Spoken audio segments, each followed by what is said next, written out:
Good morning, North Texas. It is the 26th day of June. You've got Andrew and our buddy James here. Good morning, James. Good morning. We are at the Azle Music Academy, located in Azle off of Main Street, in between the City Hall and what's the other side? The library. Yeah. Bring your kids here to further their, expand their minds, education, music, all the stuff. We'll get into that here in just a minute. If this is your first time joining us, thank you. Thank you for checking it out. This is the morning show. We do this Monday through Thursday. Today's a big day because we start covering events that are going to happen over the weekend and tell you what's going on in your backyard. We take a centric look at Fort Worth and cover news stories from around Texas and sometimes the U.S. and sometimes globally if there's anything there that doesn't involve politics. Yeah.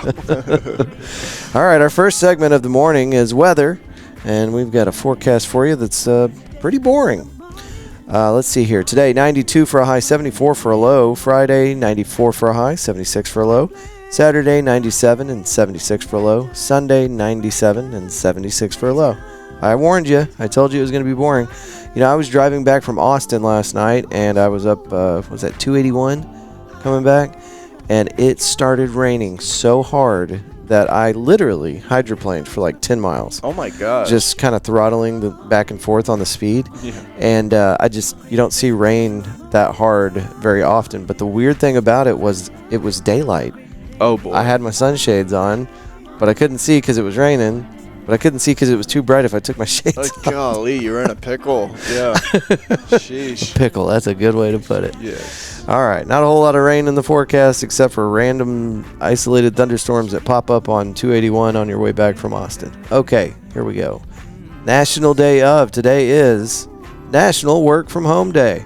Let your boss know that you're not coming in because it's National Work From Home Day. Actually, don't do that because I care about you and I don't want you to lose your job. Today is also Forgiveness Day, Madagascar Independence Day, National Barcode Day. Okay? It's National Barcode Day. Heck yeah. That's how relevant this stuff is. Dude, this big day. Barcode day, man. You didn't hear about it? The mark of the beast. National Canoe Day. If you got a canoe, let your canoe know it's their day. Okay, we're moving on. Yeah. We're done with this. All right. This day in history, June 26th, 1960. Madagascar gains full independence. Madagascar gains full independence from France, which had first invaded the island in 1883. It had been a self-governing republic since 1958, but would now become a fully independent state led by President Philibert Tsiranana. I'm not making a joke. That's just how it reads. 1963, JFK's Berlin speech. There it is. Almost 2 years after communist East Germany built a wall separating East and West Berlin, U.S. President John F. Kennedy, along with the help of David Hasselhoff, speaks in front of a crowd of 450,000 in West Berlin and assures the city, surrounded by Soviet-backed East Germany, Ich bin in Berlin, or I am a Berliner. David Hasselhoff was on the scene when they brought down the Berlin Wall. Before your time and mine, actually. Yeah. Anyway, I thought I'd fit that in there somehow. 1997, Harry Potter. There's no code, there's no law. We just do whatever we want here on the internet. Okay, well, That's the whole article? no, there's a way that this is all supposed to work, and every once in a while you'll click on something and it will reroute you to a whole different thing that has nothing to do with. Oh, goodness. Anyway, so I don't know. Harry Potter today in history. There you so go. here we go. Texas history. See what we got here. Texas Day by Day. This is tshaonline.org. Mexican garrison surrenders in prelude to Texas Revolution 193 years ago today. Let's see. Is that the only thing we got? WFAA radio goes on the air 103 years ago. Wow. That's pretty wild. We still have WBAP, WFAA radio here in Texas, I believe, don't we? I think so. Somebody was just talking to me about it. I didn't realize it was that old. No. Work Projects Administration established, NYA. War workshops. On this day in 1935, the National Youth Administration was established under the general auspices of the WPA. Somebody help me. What word am I trying to say here? AUSPICES. If you know that word, leave us a voice message on our Instagram, and we'll come up with a prize. James will come up with something to give you. Yes. I don't know what that word is. My mom is going to call in. My mom's going to call in. She's good at that stuff. If it's your mom, I'll be like, okay, James will be over this weekend to edge the driveway. Yeah. The national director for the 8 years of operation was Aubrey Williams of Alabama. Okay. This sounds wonderful. We're moving on. Onward. Okay, let's get into some Fort Worth news for you folks. This is from the Dallas Observer. I guess they don't have enough going on in Dallas. They got to start covering our stories. DallasObserver.com's story is by Emma Ruby. This was preventable. Report reveals failure in Fort Worth CrossFit death. I tell people all the time, like, man, look, work out, but don't hurt yourself. These CrossFit people, they scare me. They do. I was actually hanging out with one yesterday. I thought he was like Special Forces bodybuilder or something. Turns out he's a CrossFit guy. So they're on a different level. It works for some people, but unfortunately for our friend in this story, it did not. A new report by Rolling Stone has revealed that a series of bad decisions preceded the death of 28-year-old Lazar Dukic, a Serbian CrossFit athlete who drowned at the Marine Creek Lake in Fort Worth last August while competing in the 2024 CrossFit Games. On August 24, competition in a run-swim event consisting of a 3.5-mile run and an 800-meter swim. The event was the first in a series of competitions that make up the annual games. Dukic, who had placed in the top 10 competitors each year since 21, was a favorite to win the event. Athletes told the magazine they felt the death of their colleague was preventable, and that while the CrossFit organization is responsible for the fatality, the organization is never going to change. Limited water safety personnel on the lake, fluid safety protocols, and a delayed response to the drowning are all detailed in the report. They do not treat athletes the way that other organizations treat their athletes, Dr. Adam Schultz, a former CrossFit Game medic, told Rolling Stone. The peak summer heat in Texas was in the first challenge that presented itself on the morning of the event. By the time the first athlete entered the water around 7:20 a.m., it was already 93 degrees. The heat combined with the sun rising over the horizon in precisely the direction the athletes had been instructed to swim led to multiple athletes becoming overstimulated and panicked. Italian athlete Elisa Foliano told Rolling Stone reporter Caleb Marsh the swim was like war, where she focused more on survival than winning. Yeah. Wow. Pack a bunch of people into that little bitty body of water and tell them to all go at the same time. Sounds crazy. Yeah, on top of the heat, I couldn't imagine. It says drowned last August. It took organizers more than 20 minutes to call emergency responders. Okay, that's awful. Be careful out there, you CrossFitters. Yes. I'm mostly worried about your rotator cuffs, but don't drown in bodies of water. That's not a good idea either. All right, where to spend Independence Day week in Tarrant County. Hold on just a second. Okay. I was driving home last night, and I saw multiple flatbed trailers pulling these boxes covered in a tarp. And on the back, they had a placard. The placard said, explosives. Yeah. And I was like, oh, man, those are the you ever seen those firework trailers? Oh, yeah. There's a really, in my opinion, Azle has the best fireworks display show, whatever, every year. And I've been an advocate for that for about a decade. Mm-hmm. But the park that is almost right behind us, right? Isn't there a park right here? Yeah, Ash Creek. Mm-hmm. Yep. I didn't know that was the name of it. Anyway, you can almost camp right underneath the trailer that shoots off the fireworks. Really? Yes. And so as the fireworks show is going, and I don't know that they're doing it this year. Maybe the story will tell us. But you're laying underneath the fireworks as they're shooting them off. Oh, wow. And honestly, I can't believe they get away with it because the amount of smoke that comes off that thing just fills up the neighborhood that's behind the park. Yeah, I'm sure. I mean, you can't drive. That's crazy. It is crazy, but it is. Fog. It has definitely been one of my favorite fireworks shows. All right, let's get into the story. This is by FortWorthReport.org. Story by Isaiah Rodriguez. Fort Worth's Fourth flocked to Panther Island for the 18th year of Fort Worth's fireworks show. Live music, kid activities, cold drinks, and fireworks off the Trinity River. Let's see. Gates open at 5 p.m. July 4th. Fireworks start at 9:30. Panther Island. Parking is $20. And listen, take it from a pro. Get there early or Uber, and just enjoy waiting in traffic for 2 hours after the show's over, because that's what you're going to be doing. Arlington, and that's another reason Azle's is so good, because you don't have to do that. Arlington Independence Day Parade. Start your 4th of July with the Arlington Independence Day Parade. This is 9 a.m. July 4th, downtown Arlington, free to attend. South Lake Stars and Stripes. This is enjoy live music by the South Lake Community Band and Family Activities. Let's see, 5 p.m. July 3rd with fireworks at 9:30 p.m. South Lake Town Square, 285 Grand Avenue. It's free. There's also shuttles. Let's see here. Art Tales, Red Wine, and Blue. We're not going to be able to read all these. Let me see. Let me find some. Okay, that was actually the last one that they have in the article. Okay, All-American. Art Tales, Red, White, and Blue. Stories, games, art, Amon Carter Museum, 10 a.m. July 2nd. Amon Carter is 3501 Camp Bowie Boulevard, free to attend. All-American 4 and 8 Mile. Work off the 4th of July barbecue at the All-American 4 and 8 Mile. Registration includes a shirt, race photo, and free ice cream. Shorter races are also available for all ages. 8 a.m. July 5th, Haltom High School, baseball field, 5501.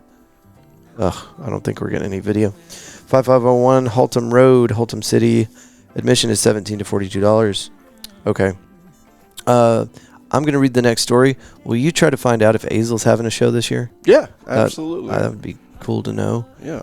Fort Worth Fire Department to take over EMS services for MedStar on July 1st.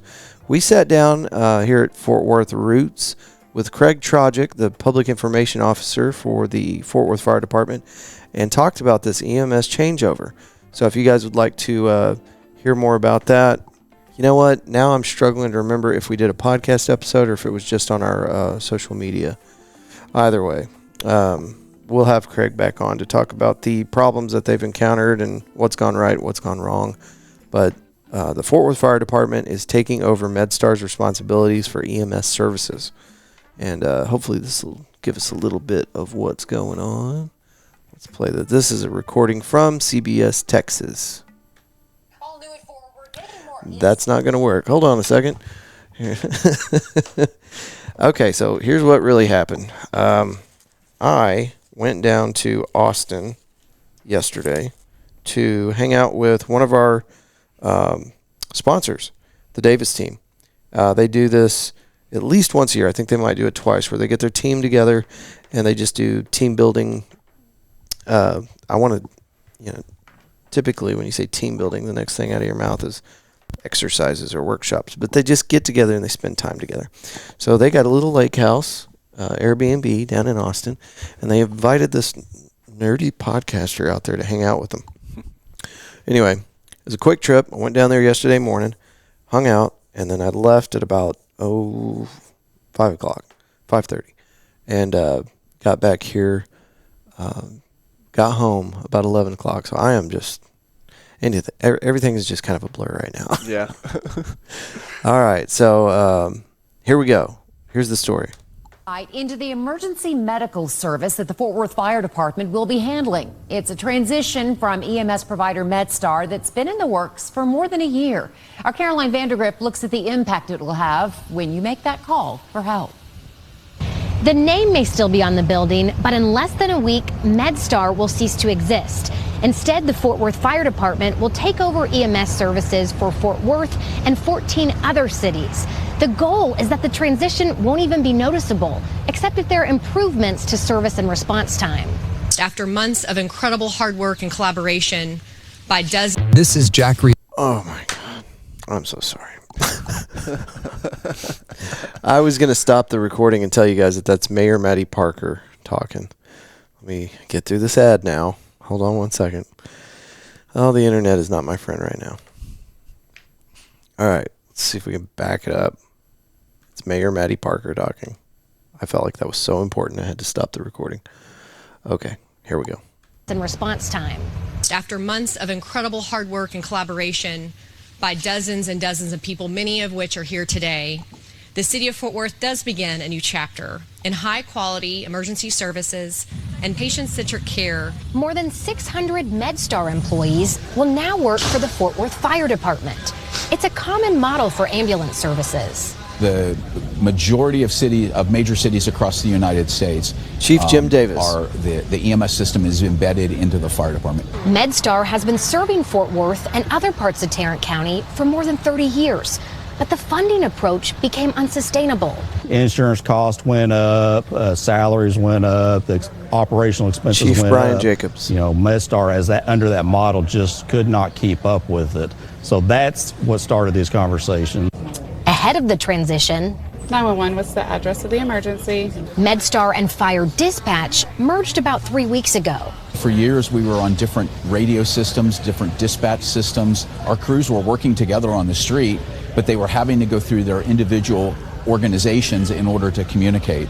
Fire Chief Jim Davis says they're already seeing benefits of the new consolidated communication system. Studies estimate it could improve response time by as much as 5.5 minutes.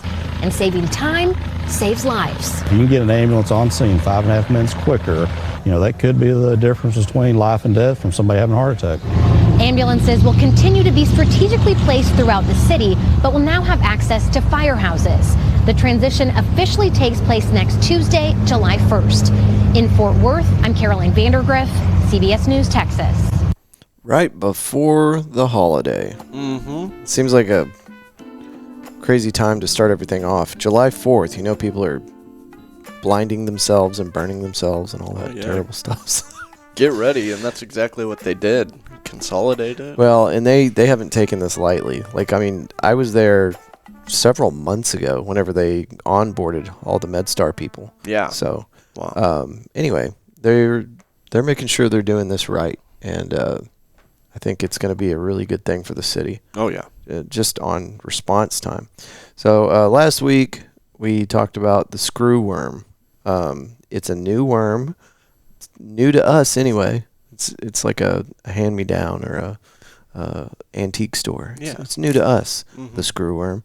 Anyway, apparently it's a big problem. If you see one of these things, you're not supposed to cut, you know, they say don't cut it in half to kill it because then you created 2 screw worms. I don't know. I guess you burn them with that. Listen, I didn't tell you that. Don't do that. Governor Greg Abbott orders preemptive strike on screwworm in Texas. It's got a picture of a bovine, a cow. So let's see here. McAllen, Governor Greg Abbott wants Texas to get serious about an invasive parasitic fly that poses a serious threat to the state's livestock and wildlife.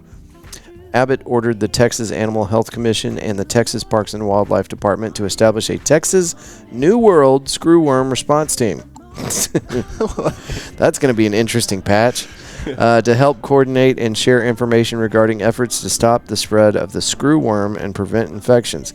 The mission for the response team is clear: to lead Texas prevention and response efforts and ensure that Texas remains informed, prepared, and aligned to prevent the reemergence of this destructive parasite. The screwworm is a fly that lays its larvae open wounds of live, warm-blooded animals. Maggots burrow into the flesh, causing serious and potentially deadly damage to the animal.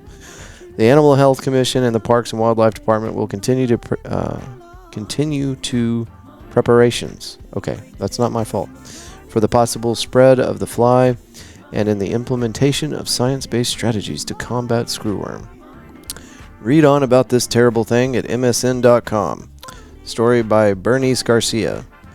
I hope she's not having nightmares because I know we all are now. All right, let's get into this Good News Network story, and then we've got events to cover. What's going on this weekend? I can't remember where we were, but we were driving out to Fort Irwin. It's a military base in California. Yeah. And I saw these bridges. These bridges were covered in grass. And I'm like, what is this? But in some states, like California, they've got these wildlife bridges where they have opened up these spaces for animals to cross the highway on bridges. Really? Yeah, and the idea is, well, if they can cross on these bridges, they won't try to cross the highway. Yeah. And the analytics show that it actually works. In areas where they have these bridges, there's fewer fatalities, fewer accidents involving animals running into cars. That's adorable. Give them their own bridge. It's ridiculous. Yeah, but apparently it works. Work begins on multi-million-dollar Badger Bridge to enable wildlife to cross in Cornwall. This story is by Andy Corbley at Good News Network. Let's get into it. Nationally protected badgers have just been given the right of way by Cornwall Council with a new wildlife crossing that will allow them to pass over a busy road unharmed. To reach across the 4-lane divided highway, the crossing, nicknamed the Badger Bridge, is nearly 150 feet long and 40 feet wide. There's a lot of typos today.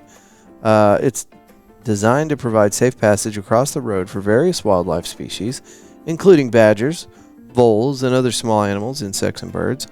The bridge is part of a National Highways major A30 Shiverton to Carlin Cross project at Marazan Vos. I don't know where any of these damn places are. The dual-deck bridge has been constructed by contractor Kosten over the road as part of and it's in euros, 330 million. I think we're talking about something overseas. Yeah. Anyway, so this is a real thing. It exists, and now you know about it. All right, let's get into some events. Where did it go? Don't do this to me again. Oh, you City of Fort Worth website. How dare you? How dare all of you? Okay, here we go. Events. I'm on the fortworthtexas.gov website. Go to events and then look up the 26th and then go forward from there. Okay, Betsy Price Community Center grand opening and an open house. That's happening this weekend. And then, that's on the 28th. And then what is Coffee and Canines? Located Black Rifle Coffee in Colleyville. Coffee and Canines Black Rifle Coffee adoption event starts Saturday with a coffee and cuddles. Join Fort Worth Animal Care and Control at Black Rifle Saturday the 28th at 10 a.m. to 1 p.m. They'll be there with adoptable foster dogs ready to meet you and maybe head home with you. Grab a brew, meet some pups, and learn how you can adopt or foster a pet indeed. I'm going to try to struggle through these Fort Worth Facebook events, but I want you guys to know that you are not only welcome to, you're encouraged to share any kind of upcoming event. It doesn't matter if it's yours or not, whether you're involved with it directly or you don't hardly have any idea what's going on other than what you read online. Let us know about it. You can leave us a audio clip on Instagram talking about the event, and we will play it on the show. That can be a news story, upcoming event, anything. You can even just call in and say hi. So whatever you want to do. If it's easier, if you don't have Instagram, our phone number is 817-988-1292. You can leave us a voicemail, or you can go on Instagram and click the little microphone in the DMs and do it that way. Or our website. I'm sorry, email media@fortworthroots.com. James, I'm struggling, dude. You got it. Professor Fuzz, Friday, June 27th, music at 9 p.m. This is going to be at the Cicada. $10 cash. Cash. They will not take your card at the door. The Vintage Yell EP release show with guest Dev Wolf. It says West 6th Street. That's going down Sunday at 6 p.m. Let's see here. What is this one? This is Van Darian and Chris Emmert at the Post. I'm a big fan of Van Darian. Don't even know if I'm saying her name right. I walked into, this was in Azle. No, this was Weatherford. I was in a brewery that's been closed down now for a few months. I can't remember the name of it. Anyway, she's awesome. Tomorrow, 8 p.m., 2736 West 6th Street. Hold on just a second. Okie dokie. Saturday, 9 p.m. at the Cicada. A night at the Cicada. They're doing another event. Click on it real quick. Who we got here? Out Come the Wolves has partnered with the Cicada in Fort Worth for an amazing night of original indie rock. with our music. Okay. Anyway, yeah. $10 at the door. Let's go back. It's the worst way to do this. Okay. Robert Earl Keen's going to be at Billy Bob's tomorrow, 10 p.m. The Boneless Buzzards at Filthy McNasty Saloon, Sunday, 3 p.m. Did you find anything on Azle? Yeah, Azle's got, they're hosting a Follow the Flag on July 4th celebration with a fireworks show. It's Friday, July 4th, of course, 7 p.m. to 10 p.m. There's going to be live music until 9:15, and then fireworks start at 9:30. So it's actually, it's at Central Park in Azle. Is that the park I'm thinking of, or did they move it? It's probably the park you're thinking of. Okay. Off Main Street. So, and folks, if it's anything like the 5 or 6 I've been to, it's amazing. You can also, and you don't have to go to the park if you don't want to be around a lot of people. You can park. There's a large parking lot kind of over by the McDonald's. That we used to park in too sometimes if we didn't want to go down in the park. There you go. And you can watch it. You can tailgate from the parking lot, and I've never had any problems with that. So cool. We could probably get on the roof and watch it. Is there roof access? Maybe. Got a ladder. I've got an event. Okay, what's up? Super special. My band, Quarter King and Company. You can spend the whole weekend with us. We've got Friday at the Highway Bar in Arlington at 9 p.m. And then this Saturday we'll be at Augie's. Starts at 8, and we've got a 4-hour show. So come keep us company. Come hang out. Come have a good time. We'll be there. I want to love Augie's. But you guys need to be ready to show up and enjoy yourselves while drinking lots of water because it's very warm out there. Hydration is key. But if you don't know about Augie's, it is on the lake. You're on Eagle Mountain Lake. It's a wonderful view. And, Quarter King is going to be playing some excellent hits. You guys do a lot of cover work. Yes. And what you want to kind of describe your set list to them? Yeah, just a lot of old school stuff. We've got Allman Brothers, we've got some Hendrix, we've got some Deep Purple. We even have a Prince song that we cover. I'm sure you can guess which one. But a lot of fun. And then we've got some original stuff that we're working on too, so we might just, whip something out. Outstanding. All right, folks, we got to get out of here. This our timetable's starting to collapse on us. So thank y'all so much for listening to today's episode, and we will be back with you next week. And if you would, put it on your calendar. We'd love to see you out at McFly's Pub every Tuesday and be part of our event. We do a live podcast recording, and everybody that's got a business or a brand to promote gets a chance on the audience microphone. That's at McFly's Pub, Tuesdays at 5 p.m. And be sure and check out our sponsors, theazleacademy.org, and we will hear more about them next week. But thank you to our sponsors. You can find the rest of our sponsors at fortworthroots.com and click on the Trusted Sponsors tab. Real estate agents, roofers, landscapers, everything you might need. Guys and gals, as you travel through outer space on the back of a giant sea turtle, we hope that you will choose love and gratitude every chance you get. Till next week, folks. Good day. In the morning.